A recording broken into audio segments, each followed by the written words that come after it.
Warahmatullahi wabarakatuh. Di video malam hari ini lagi kedatangan shockbreaker Ninja RR ya. Ninja RR ini tidak bocor namun terasa keras dipakai sama yang punya motor. Jadi untuk shockbreaker ini cukup kita upgrade saja, menjadikan shockbreaker ini lebih nyaman, kayak lebih empuk, lebih lembek lagi, bikin lembek. Jadi apa-apa yang kita upgrade itu pasti kita mengubah bagian sirkulasi ya. Sirkulasi oli tentu kita harus mengubah bagian ring-ring ini, sim klep ini harus kita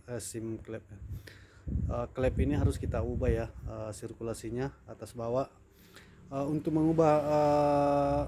mengubah sim ring klep seperti ini, kita harus menyesuaikan kondisi atau kekentalan oli yang kita tipe atau kekentalan oli yang akan kita pakai. Jadi kekentalan oli itu tipe oli itu, kekentalan oli itu, karakter oli itu harus kita menyesuaikan ya dengan perubahan pada klep ini. Semakin encer oli itu harus semakin padat pada klep ini, jadi semakin kental oli harus semakin lembek pada ring ini. Jadi intinya oli itu harus kita harus sehati dengan oli itu harus menyatu dengan diri kita, karena semakin lama oli itu kita pakai semakin lama-lama kita akan tahu karakter oli itu seperti apa.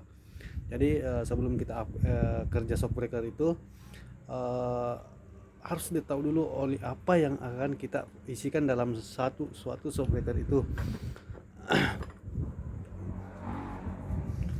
Jadi intinya oli dan perubahan pada klep ini harus sejalan ya. Jadi tipe-tipe oli itu harus kita ketahui kekentalannya dan harus menyatu dengan feeling kita. Jadi tiap oli itu jika oli itu yang sering kita pakai, jika oli itu sudah lama sering kita pakai, maka karakter oli itu tentu kita sudah tahu ya, dengan ukuran piston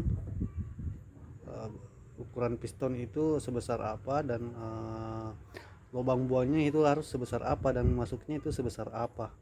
Jadi ya pesan terakhir dari saya itu, oke lah, cukup saya saja yang jalani prosesnya.